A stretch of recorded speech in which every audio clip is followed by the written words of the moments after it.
Hey guys, welcome to Let's Get Personal, the real estate edition. So today I want to answer one of the questions that I actually get really frequently, and that is, where did I get my license and what was the process like? So I got my license in 2014 at Champion School of Real Estate here in Houston, and the process, I can tell you, has changed, and I'm pretty sure it changes from year to year because they're adding new requirements each year. But the options that were available were in class or online. Now, I don't know what it's like now due to Corona, but I chose in class instruction. And the reason being is that I know I am an in class learner. And if I needed to basically start a business by just doing it online, it probably wasn't going to work. And what I will tell you, what I did love about going to a physical location and being in class is that I got firsthand experience and listened to many different stories from lenders, title company or title reps, appraisers, inspectors that were in class also getting their license, and they share like different sides of the real estate business.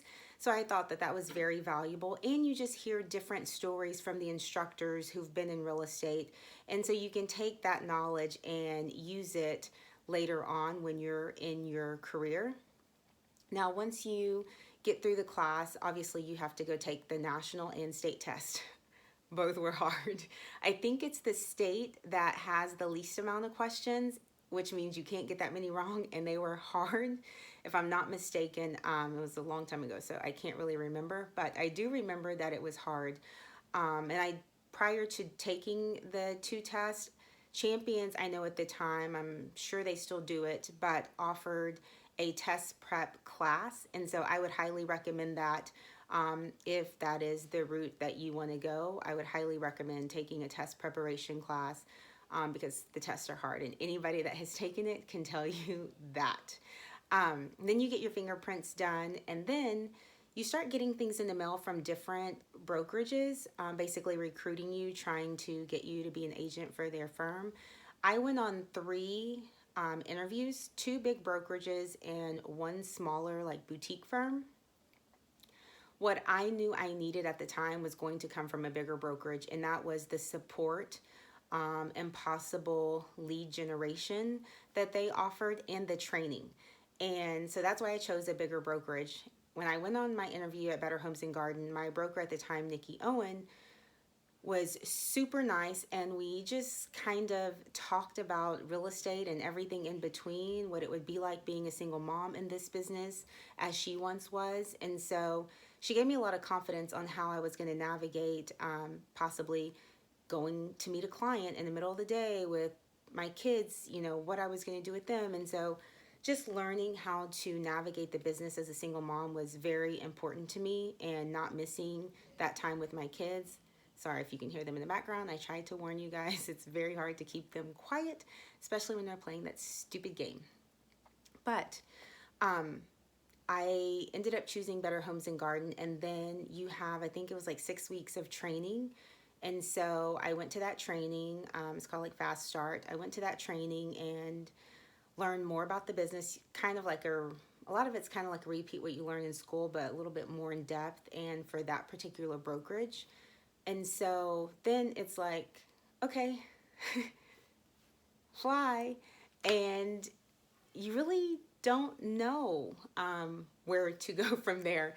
And so this is why I think it's extremely important that if you are trying to get in the business, to find a mentor in the business, and maybe work alongside of them for a few months to actually do a contract. Because I can tell you, when I got my first client, I was sitting there like, okay, now what do I do? And you don't know, because it's like, it's one thing to be practicing like as examples, and then it's another thing like you actually have a client and you can't mess this shit up.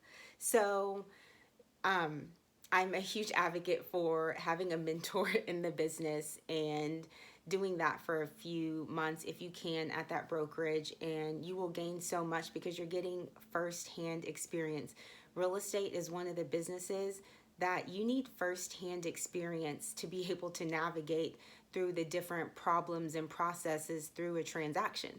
It's very different just practicing for examples than you actually have a client and you're afraid and terrified to do something or mess something up. People always ask me as a follow-up, how much money? I think getting my license in total was maybe $1,000.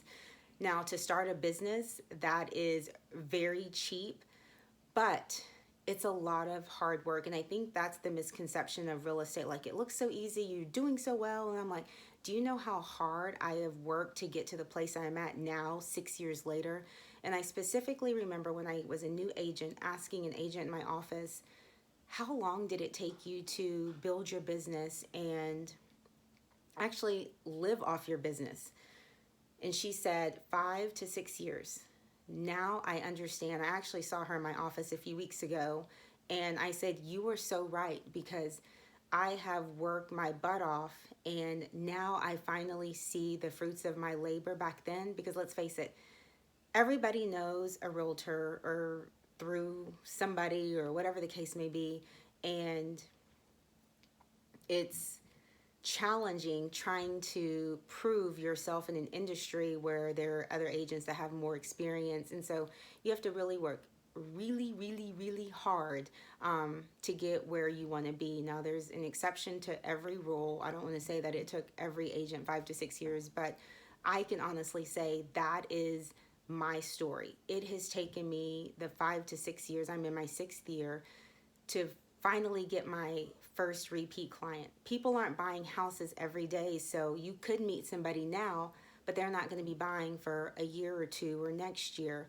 And so that is that follow-up and continuing to stay in contact with people. So I'm going to follow up with some more questions next week that have to do with the same type of topic, but just different. Like, what did I do differently this year? And I can tell you just really quickly, I upped my social media game when it came to real estate like 110%. And if you were following me prior to like this year, you can see the difference. Like, when these videos, for example, are part of me upping my marketing for my business. And so I just want to share some insights on the marketing side, the business side, because people think it's, so cheap. And in order to make money, you have to put out money, and you don't know if you're going to get that back. So continue to send in questions, and I will continue to answer them. I love answering these questions, not only about my personal life, but real estate and everything in between.